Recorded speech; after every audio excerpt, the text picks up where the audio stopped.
What's up, guys? Welcome back to DragBoss Garage for another live chat with Darin Morgan. I appreciate everybody being here. I see the whole board here is already lit up with guys like Bruce Culkin, Bill One, Bill Fioretti, Don Dotterer, B&R Racing, DragBoss Garage. Hey, guys, almost showtime, and showtime it is. That's what I said, and that's why we're here. So thank you for being here. I want to give a big shout out for my family. This is DragBoss and the Bossettes. Thank you guys for understanding and giving me the time to do this live chat so I can bring this racing history and bring this knowledge to these guys that thirst for this, because that's what we're about here at DragBoss Garage. Like I say, knowledge is power. When I tell you that, I mean it. I don't just say words. I don't mince words, and I can tell you that for a fact. So a lot of things have been going on, and Jay Zockel, when you check this out, I'm trying to get stuff scheduled. I know you're back on the 18th. Leonard Long is done now, I think, with the finals. The World Finals, I think that we're at Maryland. He's done with that, so he wants to be on to do a live chat. Frank Iaconio, we're going to come back with him because that's going to be a great time, and lots of stuff is going on. You saw the billet assassin cylinder head, that badass big block Ford cylinder head. You know, that Robert Ed McClenmore, I think that's how you say his last name. Darin said it was one of the baddest cylinder heads out there. So I'm doing a video right on that now, so stay tuned for that. I just finished up the design performance, the billet big block Ford stuff, the Boss 429 and the A441 heads. They make all that stuff out of billet. They're going to do a live chat with me too. I failed to contact his father. I've just been so busy. It's hard to keep up with everything. So I got the Steps oil pan back there. The 409's getting ready to go back. The 4Speed's getting ready to go back and Mrs. DragBoss. So we got a lot of stuff going on. Now, we had talked, Darin and I had talked about this, and on our last chat where we want to start like a membership for DBG, or whether we do it on my own website. I have my own website. It's right here. You know, Chevy guys, I don't care who comes in. It's not about just Cleveland's. It's about knowledge and power. But there's a lot of archive with a ton of Cleveland information and pictures. So guys, join my website there. It's 351cleveland.net, 351c.net. Right here, I'll put a picture up there so you can see it. Now, when we talked about this, I was saying, oh, it should be $29.99 and blah, blah, blah, and $30, whatever it was. That's insanity. There's no way we can do that. Me and Darin talked about it and said, that's ridiculous, Tim. That's not right. Because our main thing that we want to do, guys, there's Robert McClenmore there. Good to see you. Is that we want to give back to you guys. But you got to understand, this is not some free ride where we're just going to do this and give all this knowledge out for nothing. It has to cover our time. It has to give us some kind of, you know, benefit that because we're going to give you a benefit. For $9.99, that's less than a lottery ticket. That's less than lunch for a month of knowledge. Then, and not to mention the fact that one, we can more direct our questions to what the audience wants to hear. And okay.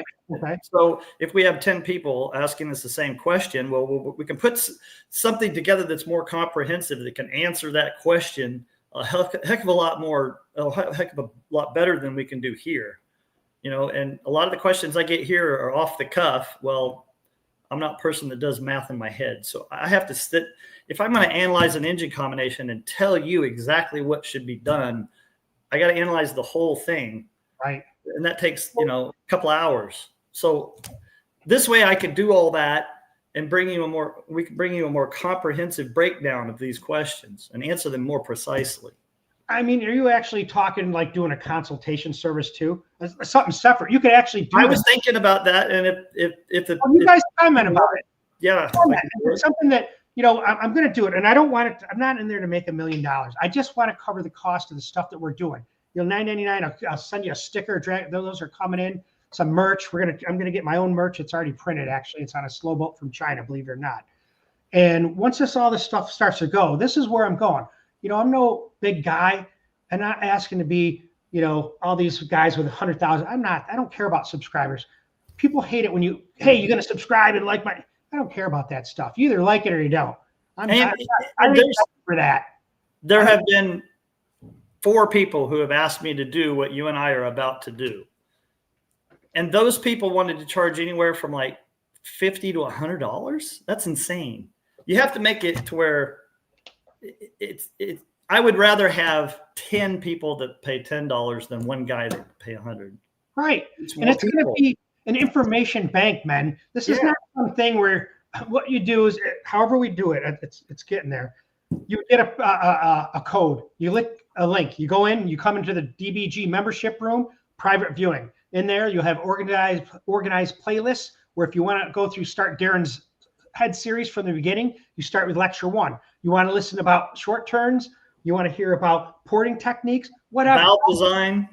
Whatever. We can do this for you. And that's the thing. And it's dirt cheap. What's it cost? I mean, think about right now. I just bought that oil pan back there. I think it cost me $800. They gave me a deal. They said $800 will do the pumps and stuff. So that $800 right there. Think about $999 and what you can get with that.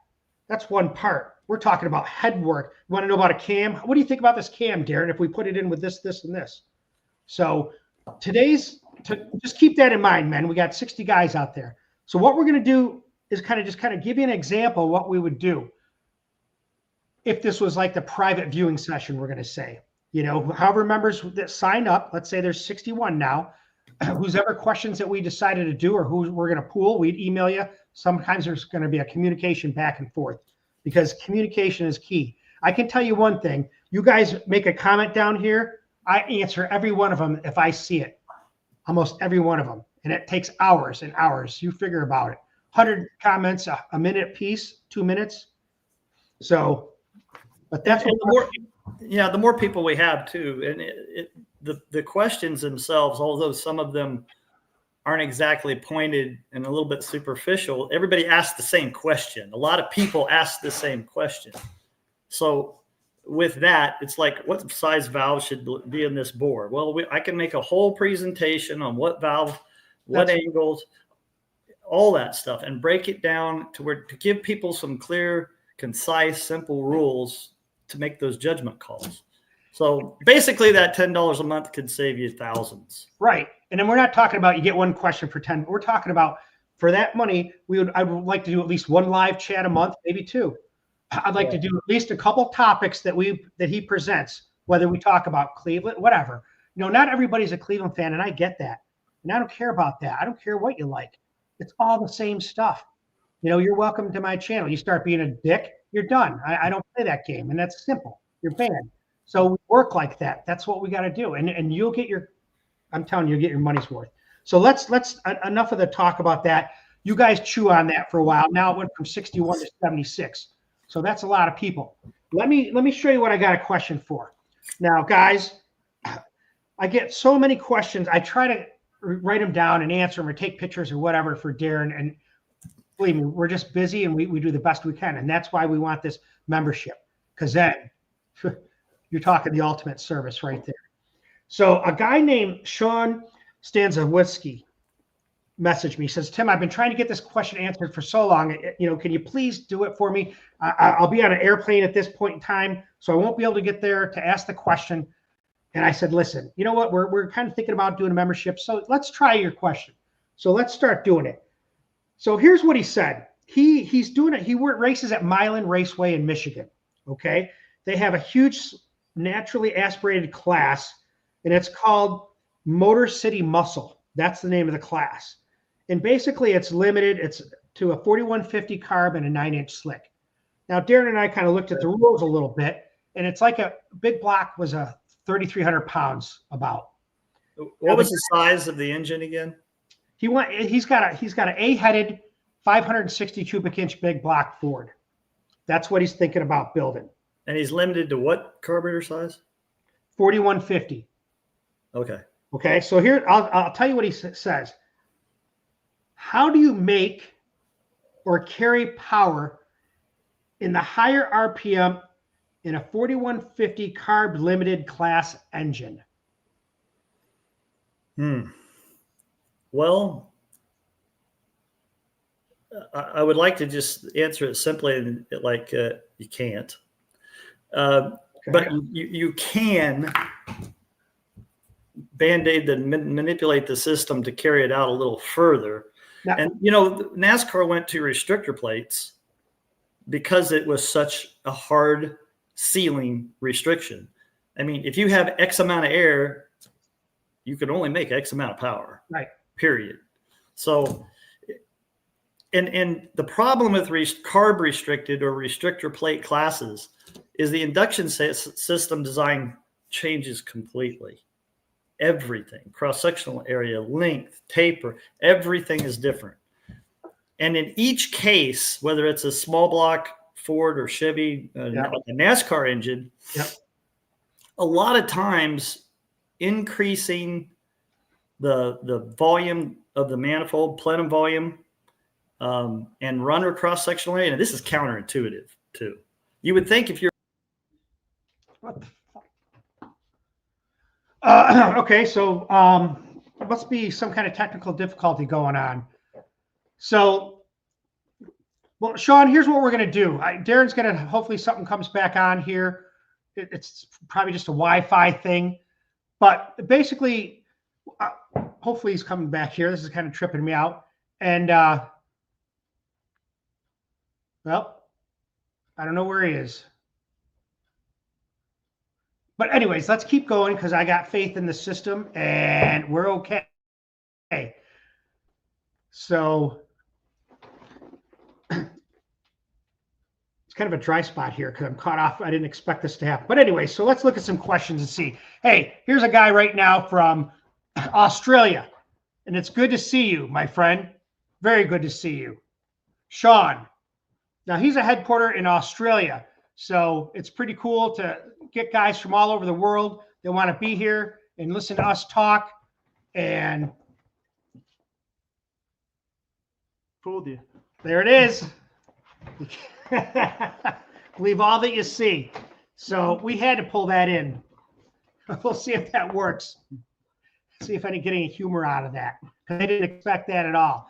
Hey, Paul Ferreira, 1999. Thank you. There you go. See, that's what we're talking about. You know, the live chats, there's a way to contribute money to this because all the money that we get here goes to Darin. You know, he's taking the time to be here. He drove from Indiana to be here with me tonight so that we could do this live chat, a real live chat. So it's amazing. So thank you. We're gonna come back to that question, Sean, because we kind of we were talking about restricted motors in NASCAR, which was kind of off topic, but let's hold your thought. We'll come back to that. Let's take care of this call. Because he just said, I constantly see valve jobs with huge cut ridges. I sometimes have to lay the chamber back. I can dig that quite a bit to remove them. Is this counterintuitive regarding pressure recovery? To answer your question simply, yes, it's absolutely counterintuitive to pressure recovery. That valve this is the valve face, the combustion chamber angle. When that opens, the pressure recovery controls the deceleration of the air. People that don't know what they're doing, that will machine a cylinder head like that. Is this halt at all? Yeah. That cutaway. What they'll do is they'll cut into the seat. And what they do is they take this nice chamber that's like this, and then they use like a 30-degree top cut and sink it, and now you have this ridge all the way around. Right. And what I do in those cases with customers that will bring in a set of cylinder heads they just spent $20,000 on, and now they just killed about 12 horsepower on the average because somebody didn't understand that each valve job on these high-end cylinder heads is different. There's no one valve job that fits everything. So they just grab a cutter off the shelf and slam a valve job. It'll do its job as far as sealing is concerned, but the dynamics of the port, the pressure recovery, usually all the low lift flows is, 10, 15 down. That costs a lot of power. So what I will tell them is you have a choice. I can go in and do the best job I can in blending this out and get it raceable, or I can do it right, which is pull all the seat rings, weld the combustion chamber up, put new seat rings, redo the whole thing. So that, and a lot of people too, I never blame the guy. He's at the track, right? He's in the points lead. The thing hurts itself. You've got to get it fixed and get on the racetrack. He doesn't have a choice. But the end result of that is, and sometimes they'll go out and just say, well, that guy charges $500 for a valve job and this one charges $250. But the problem is that $250 valve job just costs you $1,000. Here's what he says. This is what Darin told me a long time ago. My first set of heads you did. Tim, I'm going to tell you this. When it needs a valve job, it will come back to me. Do you understand me? I said, okay. Well, what's a big deal? He said, it is a big deal. And I want my ports to stay the way they are. So the valve jobs are done by me. I said, okay, I'm good with that. And you tell other people the same thing, right? Yeah. It's that how much, I mean, not that you can put a percentage on, oh, you're going to lose this much horsepower flow, but it makes a difference. And there are a lot of companies, MB, Fultz, a lot of these guys now use contour cutters. So, and they can cut valve seats that a form cutter can't. So when we're talking about seat concentricities that are offset in directions. So you'll have all the angles on one side and none on the other. Really? Yeah. Just because you want that flow, the way you're guiding that air with that valve. I could dig it. Yeah. All this air has to come in here and make this turn. This is. Let me get that off. There's no angles back here. All the angles are on this side. So you'll see 6 angles represented coming out here because this is where the air really has to turn. Right. And on this side, there's no pressure recovery anyway. So you move the whole seat back. So you'll see the seat and maybe a sliver of the 60 undercut, and you'll see all 5 angles here. Now what that does is when you have a port like this, it moves that back towards the short side. So basically, instead of the port having to come in and make it a hard turn, you're laying it all back and moving it back. So the air sees a lot straighter port. So you're changing that short turn in the RPM range also where the motor's making power too. Yeah. Right. And usually severely offset seats are used for high revving stuff. You wouldn't want to do that for something that's only going to spend, 7,500. You would want a more practical valve job that you could freshen a lot, which is a concentric valve job, meaning it's perfectly centered on the valve.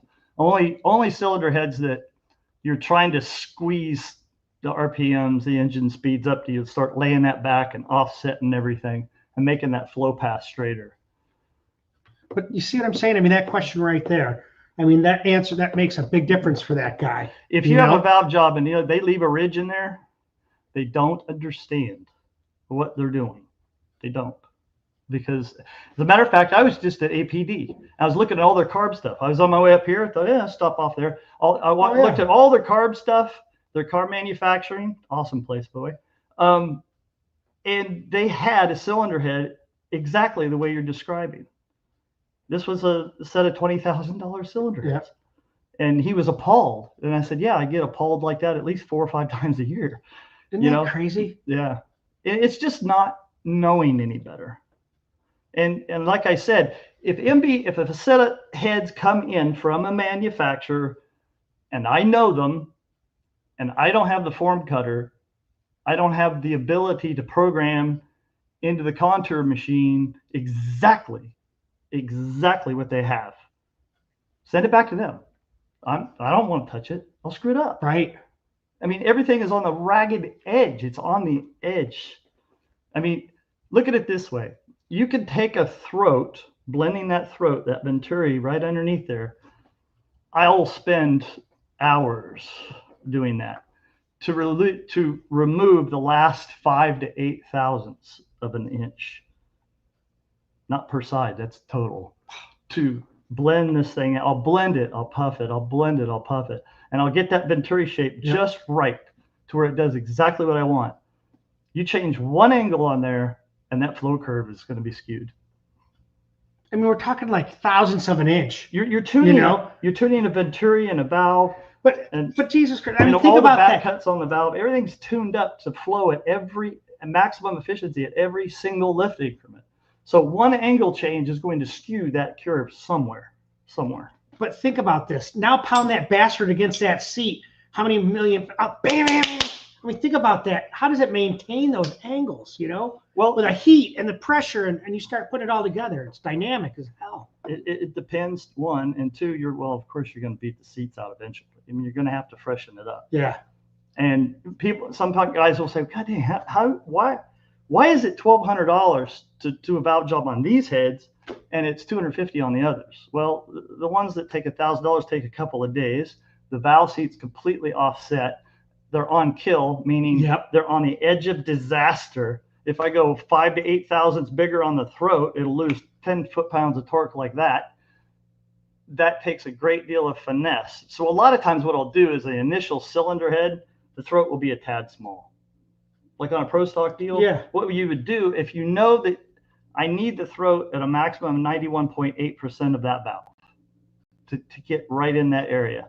I'll set it at 91.5 and leave a couple thousandths per side because I know the seats are going to move a little bit. It's going to beat the seats. And when it freshen it, I can go back in there, fluff it, and it's right on. There it is. Now, I will say that professional cylinder head manufacturers, these cylinder heads are what I refer to as booby-trapped, meaning they put everything right at the peak of efficiency. And if you change one thing, I've seen 40 horsepower gone. I've seen that so many times I can't even count. From what? Killing the throat and the venturi. Really? Yeah, absolutely. Especially in the torque region. It'll kill torque like you can't believe. Now, when you do that, when everything's on the edge and your air speeds are right where you want them, and then you kill the throat, which kills the flow, guess what else it kills? It kills the airspeed in the system. So the engine won't accelerate as well, it won't recover as well, it won't do anything as well. And I've seen this at least 1,000 times, at least. Because guys will come back an engine and you'll do a valve job and you'll send it back out. Well, they'll go somebody else, or other scenarios will take place where they've destroyed that, and the engines come back and they're always 40 off. Always. Isn't that amazing? And you know, back in the day, we didn't have the cylinder heads we have now. I mean, these cylinder heads we have now are rival anything we had. I just can't believe it. I was there yesterday making a video on, we're doing a video on air bleeds. Now, this is a topic there. You're not just going to do a 10-minute video on air bleeds. I mean, we're going to break it into sections because it's so complicated. Yeah, you can spend hours. Oh my God. So we just did the introductory and he was showing me this. He goes, Tim, come over, because I'm going to start using their flow bench now. They're getting me thanks, John. I appreciate it. He's getting me the fitting for that 1020. So for a Ford. And then I got those Pro Stock heads back there, which I'll show you. That's going to be my first set of heads I'm going to work on. I'm getting ready to CC the combustion chambers now, but you know, Darin's going to teach me how to do some cylinder head work, he said. And you know, with the throat size, that sizing, I mean, that sets the airspeed. It sets how the dynamics are going to fill that cylinder. Now, if you look at Dart 355 Pro 1 cylinder head and you measure those throats, they're at 91.5 on the nose. And they do that for a reason. Because what could they make more power if they took it out a little bit? Yeah, you're only looking at about 10 horsepower more if you do that. And then you don't have the ability to do multiple valve jobs and blends on that. So you could go from the 91 or 91.5 all the way to 91.8. Well, that's 10 valve jobs. So you got a lot of life in that head. Let me ask you a question. Okay, so let's say you look at a 16-degree head, you know, one of those billet heads. All right. Your rule of thumb is the throat you want 90%. Yeah, right. And that's now, a general rule. Yeah. Okay. Safe. Will that make safe? I know that engine can make more power with a 94%. 92, 91, yeah. Can it? Yeah. Okay. I wondered if it could. Most of the time it can. I mean, because the throat size itself, whether it's 90, 91.5, or maximum 91 or 92, depends on the gross lift of the valve and the engine speed. So high RPM engines have bigger throats because you're trying to maximize the area to feed that engine at those engine speeds. So you put it right on the edge. But if you want to have a 565 and you want to go out there and bracket race the thing and have it consistent, you want it smaller. So I came up with the 90% rule. Now, are you going to make more power, the most power? No, absolutely not. Are you going to be the safest you possibly can be? Yeah. That engine is going to recover. It's going to accelerate. It's going to pull fuel. It's going to do everything right. And it might be missing about 15 horsepower up top, but it's going to do everything else right. If you go to 92 or 93, it kills everything. So I saw a question on here saying that someone would like to have a section on this membership area where it's like all the math. You know, I mean, not that we're going to do it here, but I'm saying that would be something that you'd have to present on. You know, we record it probably pre-recorded or something, maybe when you're in your series or something. That's kind of hard. And two of the things I've already thought about is, one, it may not seem like an excitable concept, but valve design. I mean, the back angles, the radiuses, the taper, and how to manage the distortion of the head, and how to make an ultra lightweight valve without it, you know, having problems. Yeah, I mean, that's one thing I want to do. But the other thing I wanted to do was discuss the dynamics of the throat and the valve and the venturi convergence area, which most people don't even know. And what is that? Well, if you lift this valve about 0.25 times the lift diameter, the area that's exposed around that valve when it's open, this open area here, when that area around the valve, the curtain area it's called, is the same as the throat. So if the throat area is 3 square inches and you lift that valve to where the curtain area is at 3 inches, that's called the convergence point. And a lot of people will get on the flow bench and start playing, and the port gets turbulent or it goes backwards. That's where it goes backwards. Because when the valve is real close to the seat, real close, it's working off the combustion chamber, it's working off the back cuts back here, it's working off the venturi section just right here. But once it gets to that point, the airspeed moves up the runner and makes the short side reactive. So now the short side has to work in conjunction with the throat and the combustion chamber. And if anything upstream is mismatched, too tall, the airspeed is too high, that's where the thing will nose over. Point in case, LS7s, LS3s, they have a really hypercritical short turn area. And I brought this up many times. They do that on purpose because that is the low speed area. That's what moves air into the cylinder. And what they do is they have a lot of valve area, 2200 valve on an LS7, and they have a 91.5% throat or a 90% throat. That's way more area than you need at 1200 RPM. So they make the short side hypercritical and put the airspeed there. So what happens at 650, 700, or 650 lift on an LS7? They go up and they nose over and the flow drops and they go turbulent. That's because it went past the venturi convergence point. The airspeed moved up the port, made the short side reactive. It couldn't handle the airspeed and broke the boundary layer and went turbulent. So what's the one thing people do? Lay it back, radius it off, lower the airspeed there. That's not hard to do. And what happens to the torque? It goes from 2,800 to 4,500 because you just killed the airspeed there. And with a 650, now if you had an 850 lift cam and you wound it up to 8,500, that would be exactly what you'd want to do, is lay that short turn back. If you wanted to take it to 9,000 with a 1-inch lift, or 10,000 with a 1-inch lift, you'd lay it back more. So you can almost say that the short side governs RPM range. If it's too tall, it'll nose over. If it's too steep, it'll nose over. So to put it in perspective, this is 1,000 RPM, 2,000, 3,000, 4,000, 5,000, 6,000. You lay everything back, get more of a line of sight, turn the air less, and when you turn the air, the airspeed is going to spike wherever you're trying to turn it, which in a high-speed engine, you want as straight a shot as you can, and you don't want any airspeed spikes in there. And the short side that I'm referring to is a velocity choke. And if you have a 650 lift cam and it goes turbulent at 7, that's fine.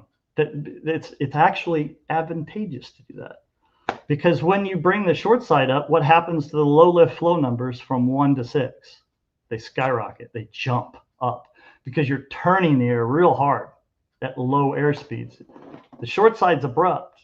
The air speeds upstream before you hit that convergence point are low. So it's hard to make the air turn. It just wants to. So if you spike that airspeed right there, and look up on the internet, it's called the Coanda effect, C-O-A-N-D-A. And when you lower the pressure, it pulls the air down from the roof and forces the air to turn around the corner. So you always have to have a given airspeed at that short side within your lift curve to turn the air and more importantly, the fuel into the combustion chamber. So if you lay it back, you kill the torque. If you bring it forward, you kill the top end. Somewhere in between there, that thing is going to tune up just perfectly. I mean, that's the secret of the short turn. I actually made a video on that we talked on this before.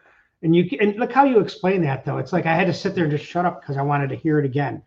And sometimes I'll put our chats on in here while I'm working or something and just listen and try to bring that stuff back because I have to hear it multiple times for me to get it. Because it's way past. You think I might understand this? I do. I have a pretty good understanding, but now sometimes I just have to let it sink in because I really don't. You know, I had a guy email me, and I've been emailing him back and forth. He lives in South America. Oh wow! So he does not have the ability to educate himself at all because there is no race engine shops there really to speak of that you can go to visit or with. So I sent him the advanced induction system training course. Mm-hmm. He went through it. He still couldn't get it right in his head. He says, I don't understand the wave action and the inertia part of it. And I said, that's quite all right. Just go over it about 10 times. Watch it 10 times. Yeah.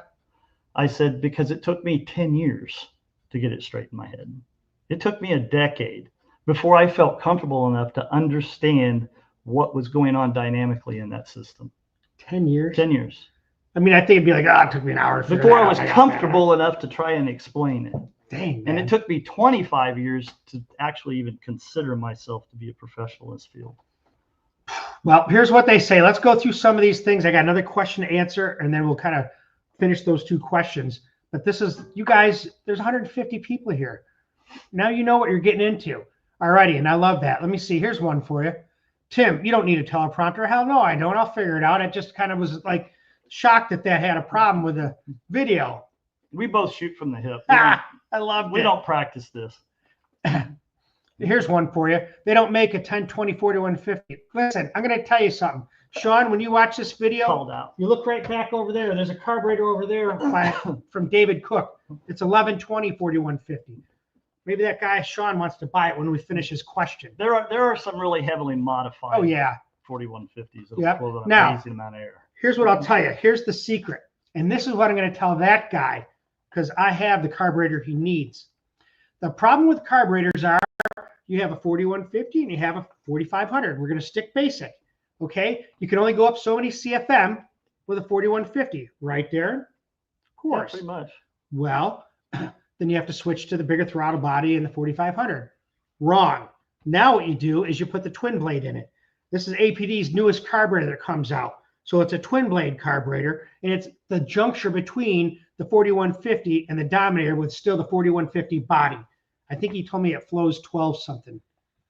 He said it flows more than a 1050 Dominator is what he told me. So he said, Tim, you want to try one? I said, hey, you're going to give it to me? He said, yeah. I said, okay, I'll try one. With the ability with the CNC machines and the ability to rapid prototype and engineer just about anything we want right now, I mean, a 1050 CFM 4150 is totally doable. You know. Were you impressed with the machinery there? And yeah. I'm telling you, man. He was showing me his brand new CNC. It's a Haas machine, 500,000. I had to do a little video on it. But let's keep going. I don't want to waste these guys' time socializing. Here's one here. Much better. Oh, yeah. Thank you. We're here. And then Daniel, yep. You heard that. Sean is going to work on something. We were going to work on a bear head presentation where there's so much going on. I didn't forget Sean. Darin is the Phantom. Yes, he is. Now you see it. Now you don't. Thanks, Bill, if you're ready. Appreciate it. Doug Smith, good to see you. We're coming down here. Rotor, nice to see you here. How about this question? From B. Froth D.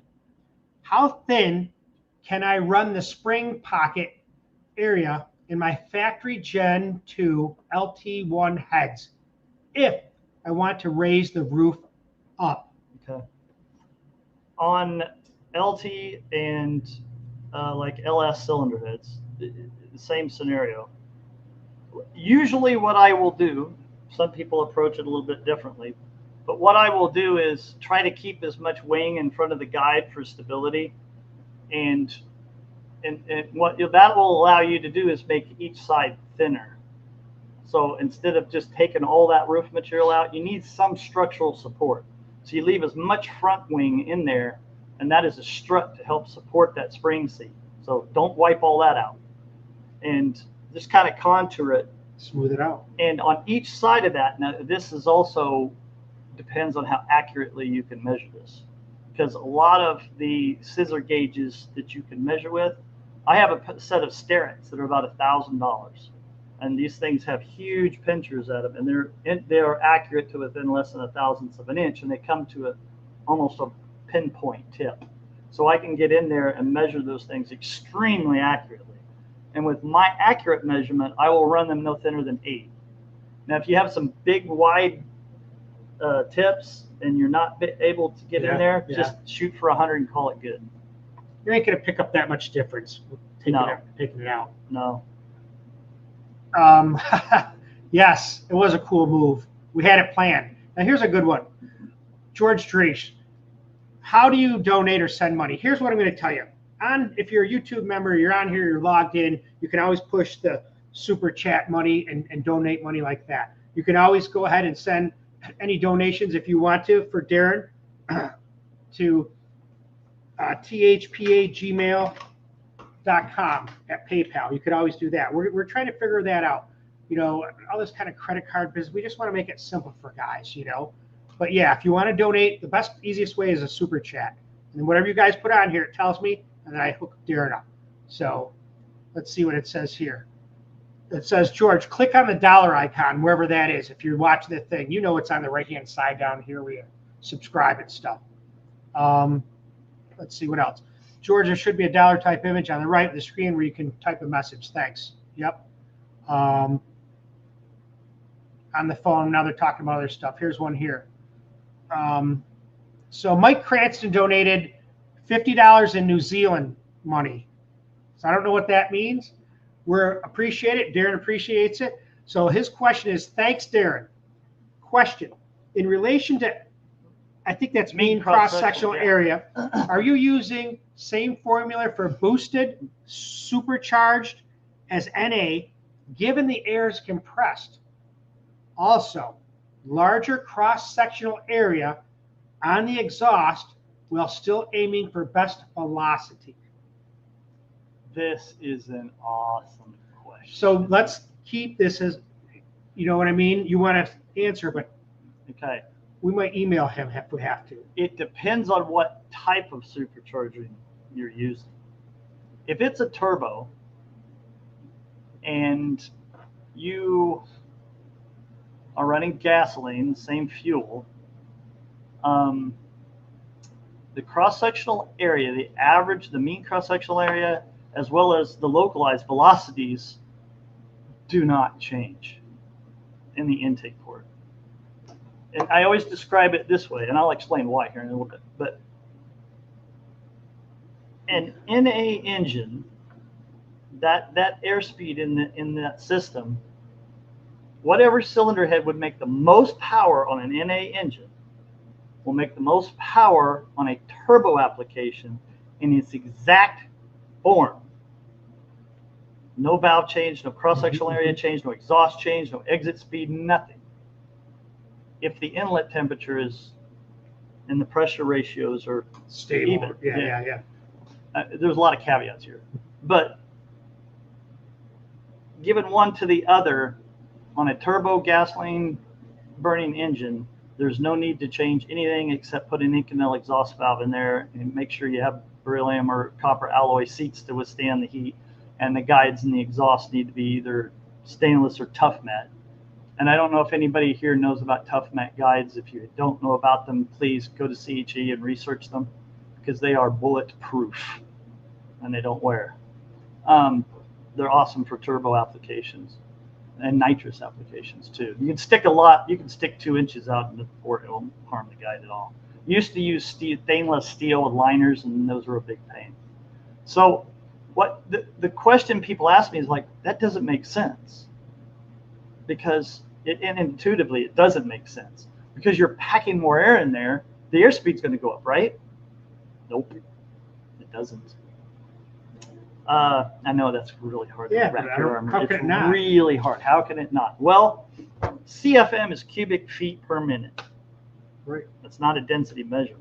It's just 1 cubic foot of air. Speed. Yeah. All you're doing with a supercharger is the airspeed relative to feet per second, cubic feet per second stays the same. You're just cramming more molecules into that cubic foot and moving it through the system with more pressure.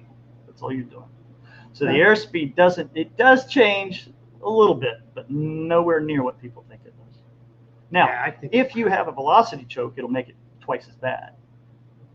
That's one thing it will do.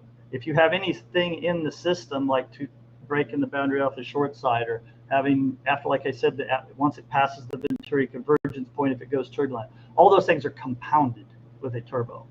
So, but then again, if you're going to optimize an NA cylinder head, that's not going to be there.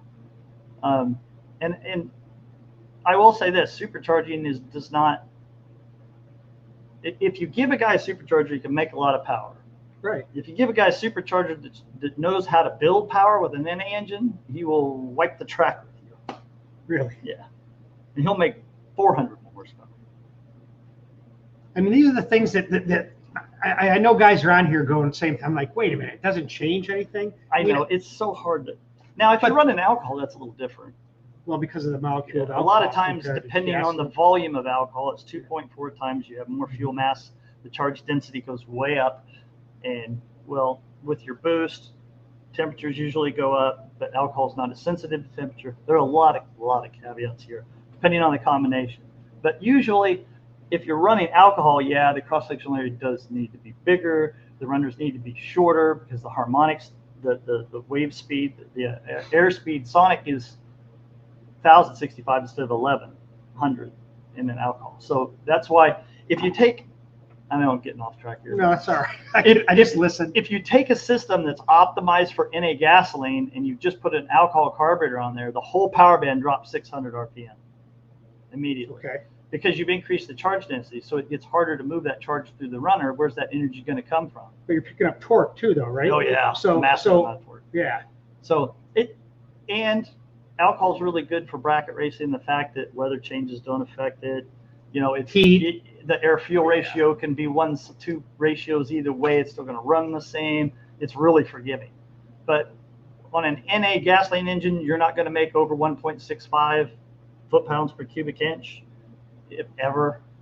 What do you mean? So that's kind of your limit then on NA? Yeah, that's 1.65. That's 124% trap V. Yeah. That's what correlates. See, this is what I like. I already have this all figured out. I can just go back and watch. But on an alcohol engine, you make 2 foot-pounds per cubic inch. Really? Yeah. That's the difference. 165 to 2. Mm-hmm. And that's Nice. a lot. I mean, that's 100 Yeah, it is. foot-pounds. That's Hell a lot yeah. of torque. So in bracket racing, you can take advantage of the alcohol. That lower RPM range is a huge advantage because when you operate a bracket engine in a lower RPM range, you have less factors to manipulate the ET. And now you're not as weather sensitive. The engine is consistent because it's lower RPM. It's consistent, more consistent every time. You know what I like? What? Q16, baby. Oh, I even love to smell that stuff. Oh, I can put it in my gives me a car. headache every No day. way. Oh. It's like the nectar of the gods. I don't know. I love the smell of it. So let's try to. Here's what I'm going to tell you guys. I'm going to give you already a little bit of heads up. We're going to kind of close down at 7:30 just because Darin's got to drive back to Indiana and that's how it is. So I'm going to try to do as much as I can with these questions here because I see people are donating and I want to recognize you. And I want to finish the 2 questions that we have that we were going to start answer about an hour ago, but we never I did also it. want to touch a little bit more on the supercharging. We covered the turbo a little bit. If it's a solid roots, straight blade roots, old supercharger, positive 671. yeah, 871. those 14. things institute so many subharmonics in the manifold. Do they really? I mean, they're constantly just flapping. So all of your harmonics in the intake manifold, you can just throw those in the trash can. Just shorten the damn runner up, make the clem as big as you can. Let the supercharger do the work. But you know what? But it's not that way with the turbo. They look turbo's good as still hell. They look cool. And the high helix, the Yes. high helix, those Yeah. don't have that problem either. Mega charger or So something like that. Yeah, you can still bring that tuning in a little bit. All right, let's roll down and we're going to try to keep going. AC, it's good to see you here. Glad you're here. We're going to try to answer this question. Does EFI versus carb change how you think about airspeed or signal to the carb? Yes, yes, yes. There it is. Stay tuned and join our membership if you want to get to all the details on how. And also, again, so many caveats and variables here. But Indeed.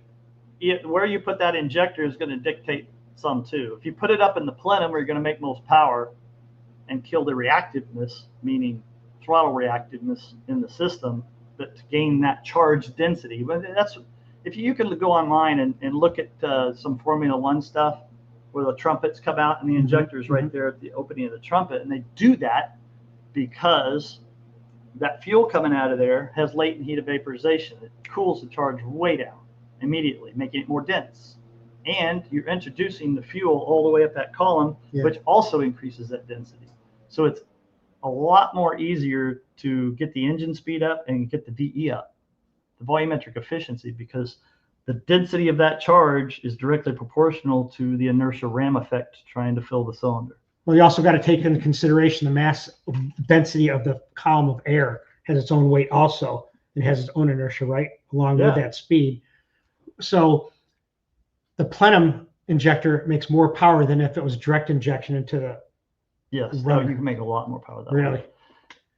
The thing is that so much better that everybody should do that? No. A lot of times it's a heck of a lot more practical to just put the injectors down at the valve cover rail or as close as you can. That's a practical approach. Now, would that change the manifold design? Absolutely it does, because you're half wet flow, half dry flow. So the upstairs is going to take less taper, and your cross-sectional average airspeed will go up a little bit to make up for the lack of charge in that part of the runner. There you go, Bill 1. Hopefully we helped you on that, and we can get more details on that. Don Dotter, $10 a month and make more power. What is that worth? And maybe one day on the dyno instead of 2, trying a lot of parts. Key, Don, key. Yes, cigars for everybody. Thank you. There's a boy. Incredible information. I have to thank you both. You're welcome, guys, for being here. 160 guys here. We're just having a good time, kind of rushing through a little bit because we're on a time schedule, but we couldn't resist. You see something you want to read? How about a 2V head suggestion on improving? Can't get into it right now. That's a great topic, and we'll present that when Darin does his Cleveland section and the membership area. Brenton Music. I have some 93.4% throat LS heads that a guru from over the pond here that sent out the door from new that we have spoken about on how to rectify. Weld it all up and start over. It depends on if it's an LS head. If it's an aftermarket good LS cylinder head and you're not optimized on intake valve size, even if the engine doesn't need a bigger valve, if it will fit and you get the relationship back down to about a 91.8 by installing a bigger valve and putting wide back cuts on the valve. So let's say you run a 45-degree seat and a 30-degree back cut on the valve itself, right? 45-degree and a 30 back cut. You make those 100 wide, and what that will do is it'll force the air to use some of this valve to turn the air. Now you can go ahead and do that with the 93, and that will help. And I know that for a fact because all the IHRA, the Pro Stock stuff, the 800 cubic inch stuff has a 93% throat on them because they're so undervalved, and you're trying to. I get it. And you have to make, okay, how am I going to turn the air into the cylinder if it's just going to run into the back of the valve because I can't set it up for the turn, which is what you're doing. So I use the back of the valve. So I'll have a 60 thousandths 55, an 80 thousandths 45, and 100 thousandths wide 32.5. So the back cuts will be all the way, a quarter of an inch back on the valve. So I'm using the valve to help turn the air since I can't depend on the throat. Okay. So what happens if you go ahead and you take and make it the throat only 89% or 88%? Now you put a bigger valve in. It's the throat is what's the restrictor point. It doesn't matter then, right? Yeah, and this also doesn't work converse. No, it doesn't. It doesn't. And it also depends on what RPM range this engine is supposedly supposed to run in. And is this a 500 cubic inch small engine? No, I would think it's an L. Okay, Brent. It's an LS. So how big is the engine? Is it undervalved? In other words, is it so dependent on adding more area because it's choked up there that you can kill the lower end efficiency of the flow curve and make it up in other places. And for a 93% throat, I mean, that would be a 10,500, 11,000 RPM engine. If it's under that, then yeah, it's too big. It's way too There it is. Let's see. Racer D, do not be fooled by CFM. You're right. Dry flow numbers, that's all the number. 4150 only has 1 3/4 throttle blades. Okay. true. Let's see. Darin helped me start this process at rear in 2018. Okay. Thank you. Sam, great job. Thank you. We appreciate you here. How about this guy? Beer budget performing Mopars. I second the math on the valve throat, blah, blah. We got it. We're good on that. Thank you. Not to rush you, but we're rushing. Darin, any more thought on cutting the short turn down on 50 grit as opposed to in radius? Oh yeah. What this gentleman is referring to is you're able to turn air with incremental sharp edges 15 degrees at a time without it breaking the boundary layer. Mm-hmm. So what he's thinking of, can I turn the air 15 degrees? Well, no, you can't. It's the environment you're working in, that short side. If everything was even everywhere in that port, that might work. But the problem is you have 380 feet per second over here, and you have 220 on the other side, and you're trying to manage this and twist everything around. So nothing is even in this system. So what will turn good on one side of the short side doesn't turn good on the other. It has to be completely different shaped, radius brought in, everything to manage those problems. I get what you're saying. And as a matter of fact, on runners, the trumpet in the runner, where it meets the plenum, there are people that still do what you're referring to, cut that radius itself. And what that does is it gets you a little more fuel shear. And by the way, that's why we use sharp angles on the back of the valve and sharp angles underneath the seat, at least one. And I always have at least 80 to 100 thousandths wide, at least one. I always leave one shear point. Really? And what that'll do, you take that shear point out, 20 CFM the range gone. That controls the flow incrementally. And what will happen is in ports with a lot of velocity gradient, it's all the air flows to one side. You would need two sharp edges, because that shear really helps hold that port stable. And then you radius it and it'll go completely total chaos, and choke off, because you need those to turn that air, to initiate that turn at lower lifts, lower and mid-range lifts. If you just have a radius seat on the intake, that is a complete and total disaster, always has been. Everybody's tried it's failed to make that function well. You have to have those sharp edges. So it helps turn the air at low to mid ranges. It makes the port much more stable, especially on like Ford ports, SC1s, Cleveland heads, because the port's so offset, all the air has to come in and turn the bore center. Yeah, sharp edges stabilize that port, but they also do something else. They shear the fuel. Now, if you notice any airflow going over a sharp edge, the fuel will vaporize off of that, and you need that. Same with the valve. And I've worked with Childress and Hendrickson DEI in NASCAR years ago, and those guys are R&D fanatics, and they've tried every single conceivable valve design you could possibly imagine. And they sent me a valve, a 6 millimeter stem, and it was a standard 3/8 radius here at the base, at a 12-degree back angle, which is standard. You should never go more than that ever, except on a Hemi. 12 degree, and then it had a perfect, beautiful radius going all the way to the seat. And on the flow bench, it flowed about the same, but it killed 15 horsepower on the engine.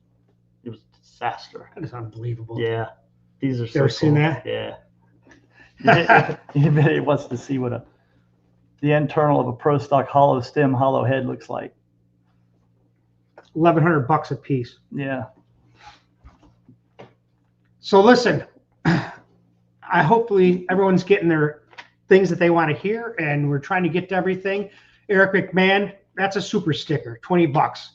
You're the man, Eric McMahon. Let's talk a little bit about that. You see that valve, the extent of the engineering and machining that has gone in to make a Pro Stock valve that has a 2600 head on it, And a 5/16 stem weigh only 92 grams. 92 grams. I mean, that's almost 7.5 inches long. It is crazy. Now, if you didn't have that, that would weigh 120. 25, yeah. 25 at least. Cleveland valves weigh 120. Now, there's also, why do you have to use titanium? Why is it in the rule book for Pro Stock that you must use titanium valves? Here's a titanium right here. Yeah. This valve's twice the weight of that, and it's smaller and shorter. Why did they instigate that rule? Well, they instigated that rule not too soon after Formula One did, because the F1 guys, having more money than God, decided that what they would do is they would use these explosive forgings called gamma-aluminide metals. And basically what it is, it's an explosion forging. And they start with a powder and it comes out of metal. And it's titanium, beryllium, aluminide alloys. For a valve like this, solid, with no machining at all, you're looking at about 50 grams. Wow. 50 grams. So you can cut 150 pounds off your spring pressure and turn it 14,000 RPM if you want. There's only one drawback. They're about $2,000 a piece. $2,000 a piece. And that's why they outlawed them. How long do they last? Oh, they last longer than tie. They're stronger than tie. Really? Yeah. They're actually like 30 grams lighter and almost twice as strong. It's not bad, too. What a value right there. We made push rods out of it. We had valves made out of it, and the push rods weighed. I mean, we're talking 3/4 inch diameter, 8, 9, 50, I think overall length. 950. Yeah, 8, 950 long. Wow. And if I recall, they weighed about 130 grams. It was nothing. It is. It's a lightweight. It's nothing for that size diameter. There's a place local here called Brush. I think it's Brush Wilhelm. I talked to a guy recently, and they bring in beryllium powder. It comes in. They'll have to wear these spacesuits and shit. Beryllium powder comes in. They put it into this machine. It's a forging type thing. They heat it up in a crucible. It's heated up into. They melt it and pour it in this ingots or whatever. Then it goes through a big press.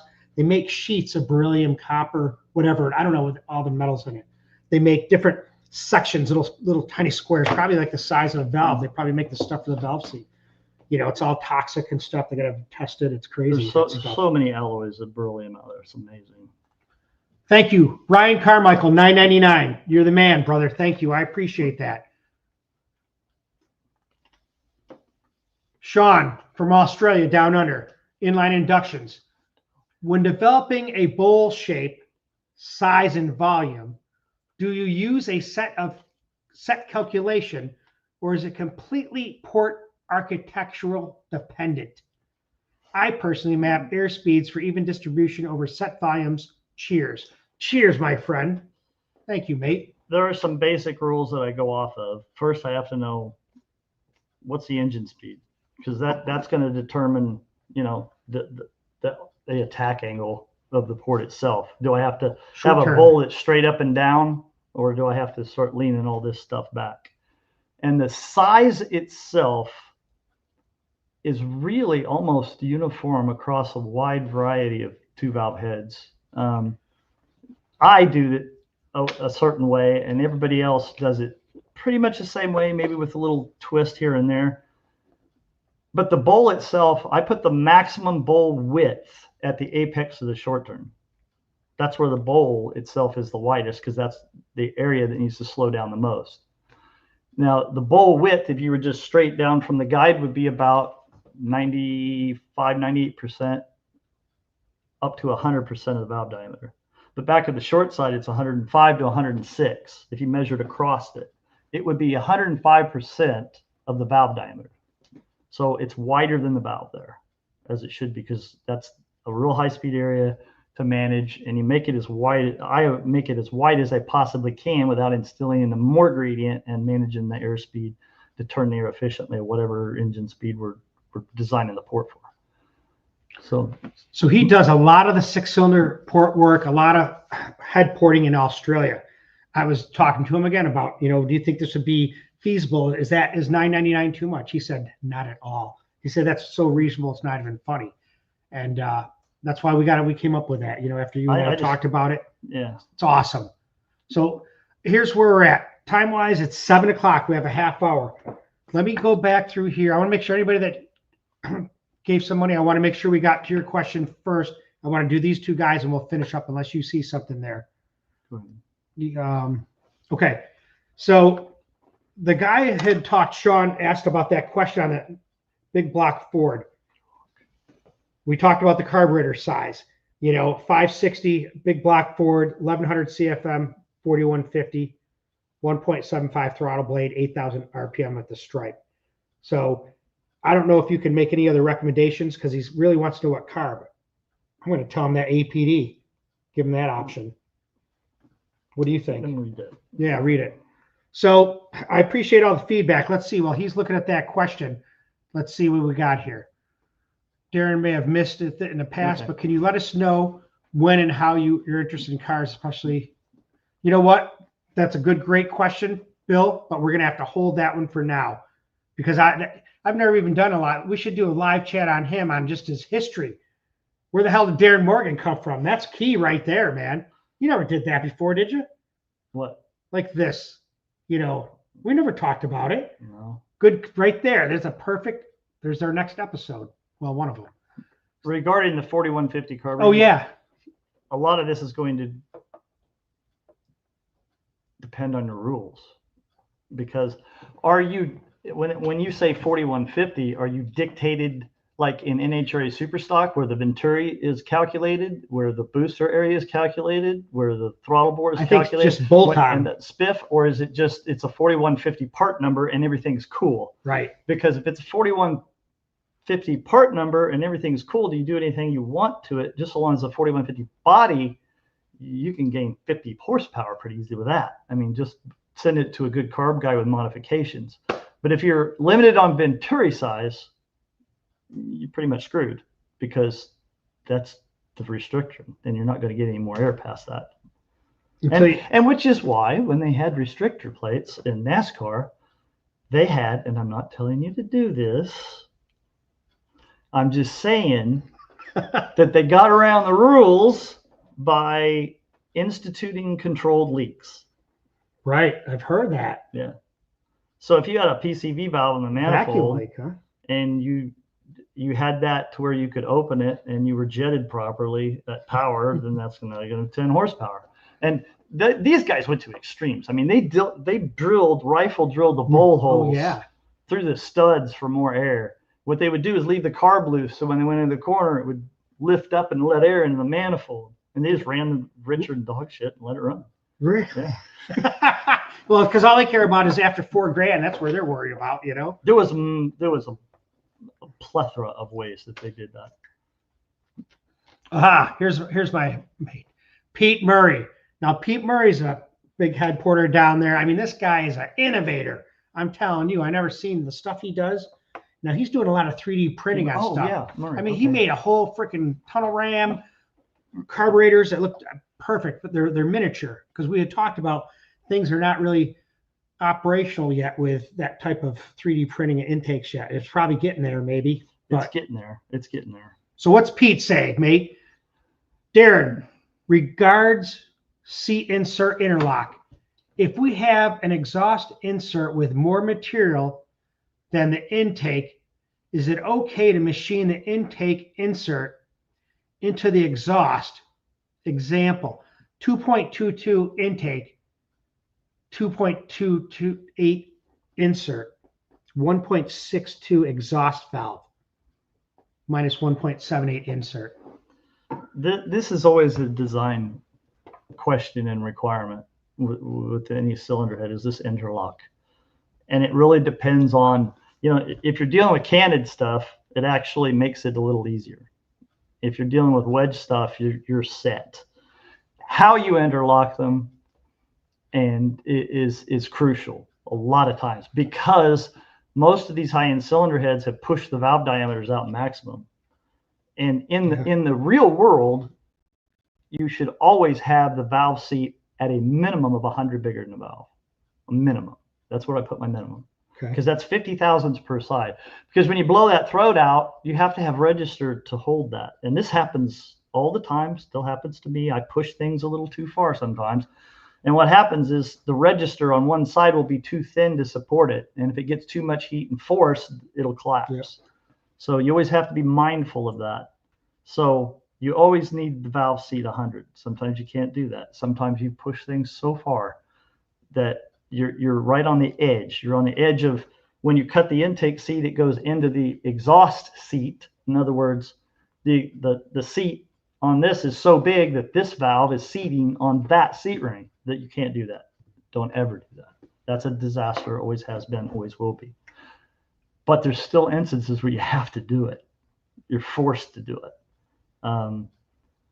Some of like the Glidden Victor heads, the valves are so tight that you seat half of the exhaust seat is on the intake seat ring. But just so long as there's a sliver there on the original seat ring, you're okay. When it comes to interlocking, if I can, I will put the exhaust in first and interlock the intake for a couple of reasons. One, the exhaust has 10 thousandths press. The intake I put in at 4 to 6. It doesn't need that much. So you have a variance in press, which is going to put stress in the cylinder head. So if you put the exhaust in, they cut the intake into it, as opposed to vice versa, the distortion is minimized. So if you put the intake in and then drive a 10 thousandths press, it's going to distort the intake over, and it's going to move. It'll never stop. It almost will never stop moving. It keeps creeping and creeping. So I'll put the exhaust in first, then interlock the intake into it.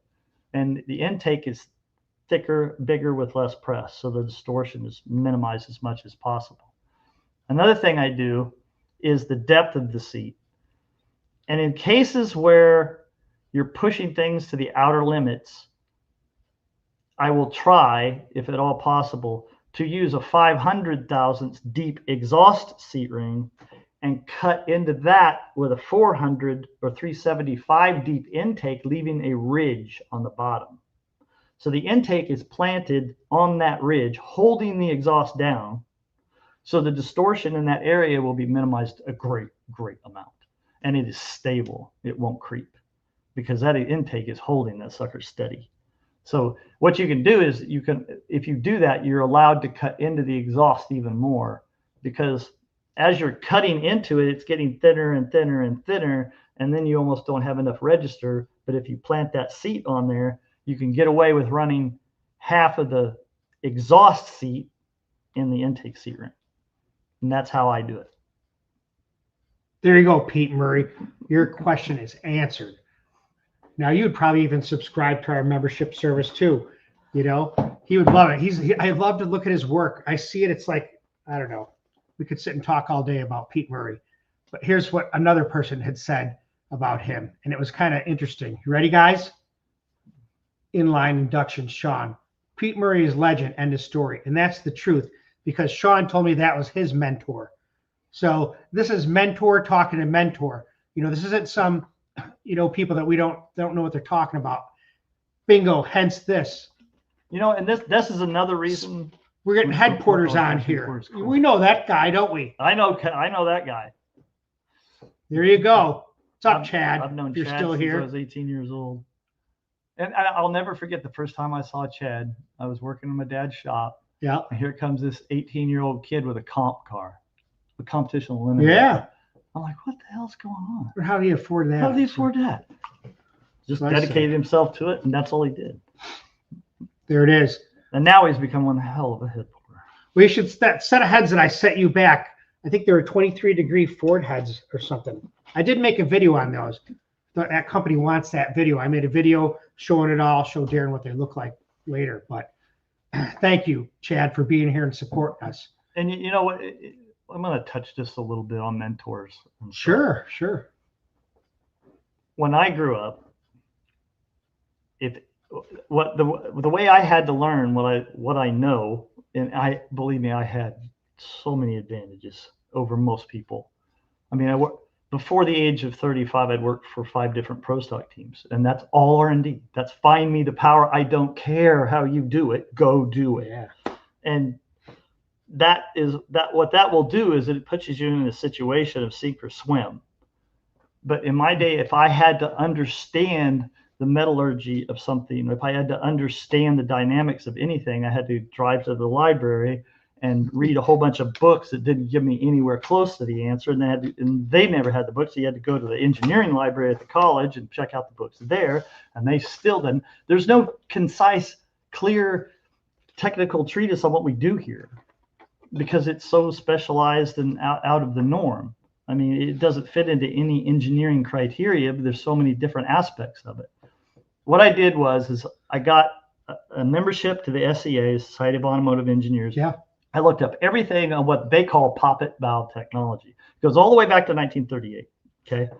And by the way, more engine research has been done from 1938 to 1947 than any time since, by a factor of like 5. I wonder if war had anything to do with it. Yeah, of course. And you can read all about poppet valves and throats and mean inlet Mach numbers and all that stuff. And when I was reading all that stuff, none of it made any sense. Believe me, I'm not a math whiz. I mean, I use math more like a caveman with a club, but I can use it, you know? Yeah. Because I'm forced to. You I have have to. And so learning all this stuff, I had no one to ask because no one would talk to you. No one. Because it was a secret. When I grew up, cylinder head porting was considered a black art. Yep. I heard that all the time. Yeah. Because even the people that were doing it didn't understand it at all. And you can still achieve the results. I mean, this is not that hard, but it takes more time. 5 times the money and 10 times the time to find the answer. You know, there's the shotgun method, which all of us used early on, and then there's the knowledge method, to where you can utilize the math and the physics and what you've learned to sit there and design it and go, boom, first shot, it's done. But back then, you just had to find your way, you know. And I tell people I built 22 manifolds in 2 years in Pro Stock. I mean, I would change the taper, you know, 50,000. I go in and machine both and change that radius a little bit. I'd try different shears. I'd try different angles. I'd try different. And what we did there is we found that there was some common denominators. The runners wanted to be -2 degrees to the roof. I know that's counterintuitive too. Don't stand your. This is bad. Don't stand your roof up. So we learned all those things, and then what you do is based off of your experience, you generalize and you formulate these rules to live by until you come into something where those rules aren't applying anymore. And you're like, then you just go to work and try to figure it out. And a lot of the stuff we do today is still that way. I mean, this isn't an exact science. I mean, you still have to get on the dyno. You got to burn gas, go down the racetrack and figure it out. And like I say, all the math and physics and knowledge that I have only gets you about 85-90% of the way there. The last 10%, that world record, that championship, is nothing more than burning gas, trial and error, figuring it out. They call it hard work, really. I had people I looked up to, of course, Lee Shepard, Richard Maskin, I mean, Dale Likey, all those guys. Oh, yeah. I mean, those were my mentors, but I never got any help from them. R.I.P. Wally Booth. We all know that he just passed. Yeah. But yeah, it is a secret, and that's what we've talked about before. Many guys on here have said the same thing. You know, Darin talks about things that no one will talk about, like it's a big secret. You know what it is? We want this out so this lives on past him. That's what one of his goals is, to put his works, and that's what we're doing. It's going to be a work, his seminar, where you can go there and you can peruse and do everything you want and find what you want. 186 people up here. I got to start recognizing some people that have donated. So I really appreciate you guys. Here, look at this guy. Now he is watching from Manchester, England. Huge fan of Darin. Great content, guys. Thank you, Sam Caddick. We appreciate you being here. Now that looks like 20 euros to me. I'm not sure what a euro is, but thank you. We appreciate it. We're going to keep going. Hey, we know this guy, right? Robert. All right, Robert. I'm working on that video. He wants to make sure I'm not fooling around or anything. Thanks for the killer heads, Robert. Yes. Assassin. He wants me to put a set on engine on one of my Clevelands. He said, I'll give you, we'll take care of the heads. We'll work it out. Let Darin work it. I we said, had a okay. 647 on the dyno and single carb optimized, NA compression and everything. And I sometimes I hesitate to talk about this because I don't know if I'm allowed to. So, but I mean, an engine like that with the Raptor heads, 1480 horse. Just rough. Yeah, you could just, yeah. It's amazing. Let's see. Here's this. I will have a carbon printed assassin manifold at PRI. Awesome. There it is. See, we've been talking about this. Thank you, Robert, for coming on and sharing that with us. Now, one of the things I wanted to do, let's see. Well, gotta recognize you too, Rick Wallace, $14.99. Bingo, brother. Thank you so much. And Peter Murray, excellent information. Darin, thank you. I got to give a big shout out to Ed's Machine. Ed's Machine is all at every live chat I have, and he's a great subscriber. He's got his own great channel, does great work. Thank you so much. Appreciate it, Ed. Oh, by the way, Ed McMahon, no, I never worked for Steve Morris or Maskin. No. I mean, Steve Morris worked for Dick Maskin. That's who worked for him. Yeah. Yep. Mike Keener, who I just talked to the other day, and I'm going to tell you guys something. I'll show you something. But, I get people contacting me all the time, and I'm making a video on it, but I'm going to give you a sneak peek just because Darin and I were talking about how it's one of the most amazing things that we've seen recently when it comes to the world of cylinder heads, we're going to say. So someone got a hold of me, and they said, hey, Tim, we want to know if you'd like to buy the AMC engine from Dick Maskin's car. And I'm like, well, I guess I would like to, send me some pictures and stuff. So then they started sending me some pictures, and it's amazing right now that let's understand the significance of what Tim's saying here. Well, I try to fumble through these pictures. Dick Maskin's AMC Hornet, who in Pro Stock, which he kicked everybody's ass with. Oh, yeah. By the way, these cylinder heads that I hope he can show a picture of. Yeah, give me a second. The cylinder head itself was an iron factory cylinder head. Yeah, here they are. Completely inefficient and incapable of producing a lot of power at all. So what they did was they sawed about an inch top and bottom and then rebuilt a cylinder head taller with the center section out, with the center section put in. There it is. And see raised it all up to make it tall so they could get some port volume in it. Get a good look at that. Now this is what it really looked like. And that's not even the most significant part.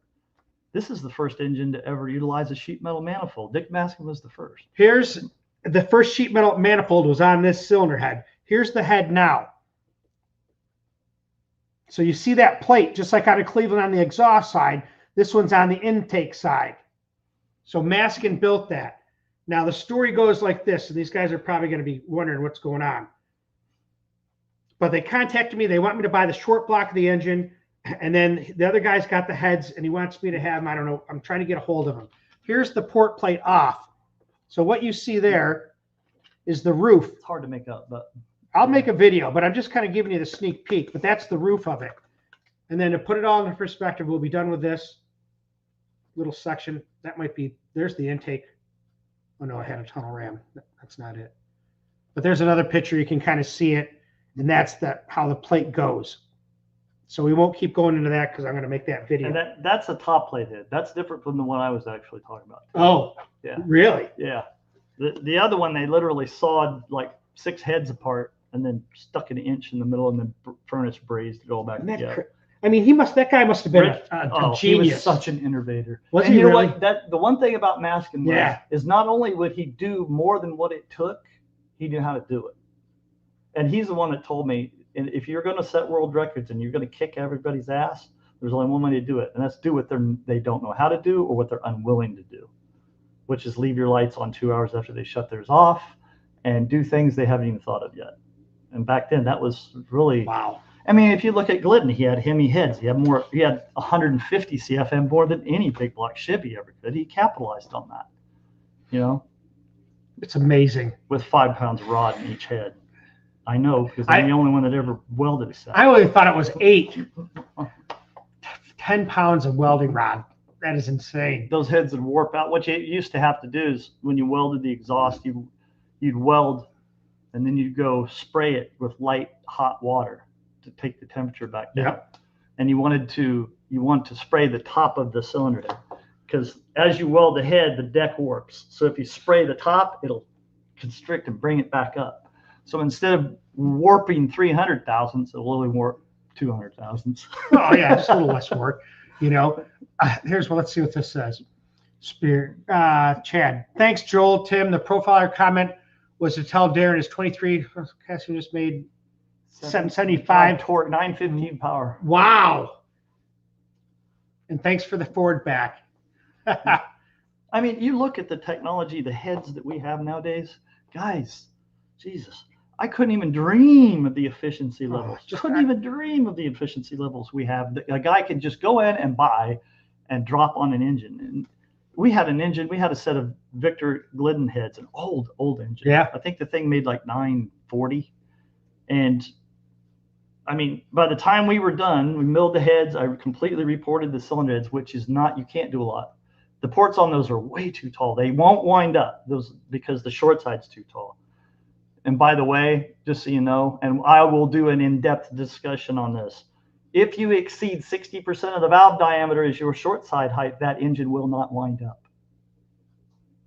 11,000 is out of picture. 10,000's almost that. It'll go there. It just isn't going to make a lot of power up there. Right.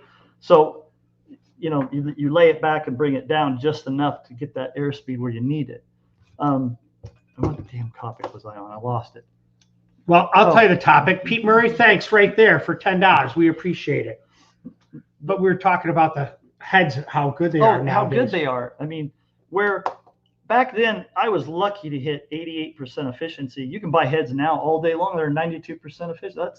That is as high as you can get. And that's a production head. I mean, and throw it in the machine, do it, and it's out the door. I remember going to the International Motique and the Formula One guys. I was telling them these ports are 92% efficient. Oh, no way. They could not accept it. There's no way you're getting 92% efficiency out of that port.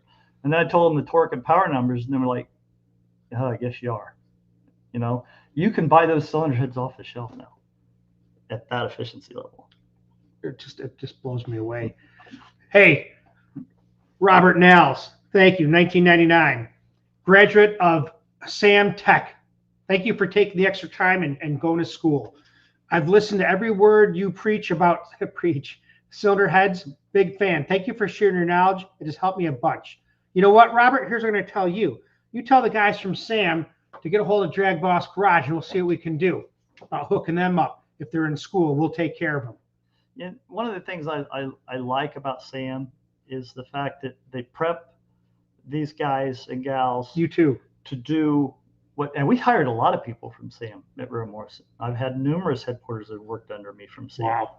And, you know, it's hard to get your feet wet. You're not going to walk into a pro shop and say, hey, I want to work for you, but I have no experience. And that is really what Sam gives you. It gives you that level of experience where you get your foot in the door and you can keep going from there.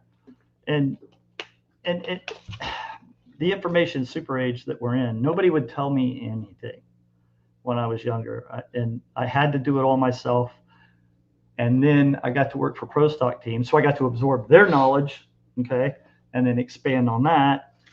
But what I will say is nothing made sense for at least a decade. And I never really felt I had a firm grasp on it until I was at least 20,000 hours. I mean, I got 87,000 hours doing what I do now. I edited up. But the thing is it's not going to make sense. Don't worry about it. Learn everything. Learn the math, learn the physics, learn the theory, learn it all. Is it going to make sense? No. Are you going to make sense of it in your head? No. But you're going to think about it every day. And pretty soon, after about 4 or 5 years of working with this, it's going to go click. Oh, okay. I get it now. Bingo. Yeah. But you have to absorb the information for your mind to work it out and make sense out of it. But don't beat yourself up that you're not understanding. You're not going to. Bill Fioretti, the little guy has keys and is opening doors. Stay tuned. No brag, just fact. Good night, all. Good night, Bill. I wanted to get to one last question. And I'm going to tell you, I don't think we're going to have time now because I'm not going to take, we tell you we're doing something, we're doing it. 7:30, we got 6 minutes. but I want to at least mention this guy's name, and then we're going to do a thing on it. I think I would like to do a presentation on it, a video, because it means a lot to these Cleveland guys. But I'm just going to give you a little bit of what it said, and then we'll talk about it. Basically, the guy's asking, he says, this is what he says. Hi, Tim. Thank you again for the live view you will be doing with Darin. Unfortunately, I have to work other commitments, 9:30 in Australia.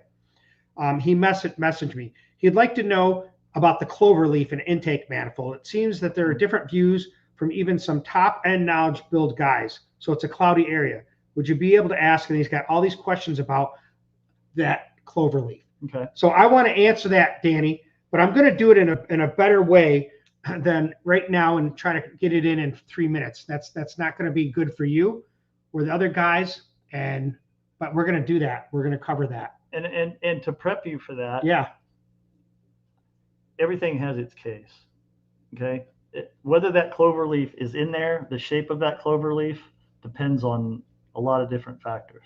You know, what's the RPM range of the engine? Do you need the plenum volume? Do you not need the plenum volume? What's the air fuel distribution? Do you have problems with fuel? Yeah, we'll go over all that. I'll break all that down. Real simple. I think if it's a street car, it helps. You know, that's why it's there. Yeah. I mean, if you're going to go racing, get that thing out of there. You don't need that. It holds the velocity there for a lower RPM engine where you don't need that for a higher RPM. So we'll cover that for you. I promise we'll do that for you. We got a few minutes. I'm going to roll down through here. Roland had a question. Roland Tamacchio. At the time Maskin built the sheet metal intake, us Chevy guys had several castings to work with. The Chevy guys ending. Yeah, he dominated when he did that. Let's see. The Chevy guys ended up having to work harder. All the castings needed several pounds of weld. No doubt about that. Yeah. No doubt. So we've answered, we're done. There's no more comments because I see guys, 187 is good. So let's finish up in a couple minutes and tell you what we're going to do next. So we see the questions that we're going to answer. We're going to make either a video or another presentation. Any idea when you think we're going to be able to do another live chat? You know, not these, we've talked about it. These marathon 3-hour live chats, I think they're fun, but that's not organizational. It's not using our time efficiently. It's fun to do that, but we're going to have a whole different streamlined benefit for everybody. And not everybody has to be a member either. We're going to share some of the stuff that we do. We'll put it on regular video. It's not like we're hiding it from you. Okay, so it'll get out there eventually. But we'll take a specific topic and expand on it. Yep. So that's it. So you guys, I appreciate everybody being here. We're at the max now, 190. Everybody that gave a few bucks, I appreciate that tremendously. Okay, because that helps us. I told you I was donating the money to Darin. Boom, that'll pay for his gas money, really, to drive back to Indiana. So hopefully we'll be able to hook up within the next few weeks on another one. I'm not going to commit to nothing because our lives are like this all the time. We're always, both of us. So it's hard to nail everything down. And I got already about 5 or 6 other live chats to start. My wife said, why don't you just do it once a week or once or twice a week and just do it and just keep it on? You know, would you guys, and the comments, 185 people here, would it be a thing to come on once a week to see the Tim and Darin show, or where we sit and do like we just do an hour show? That's it. You know, maybe one question, or we just talk about whatever. Think about it. Comment to that. I appreciate you guys coming to DragBoss Garage because, you know, like I tell you, you're always seeing and learning something new. And knowledge is power. And with that, I say good night to you.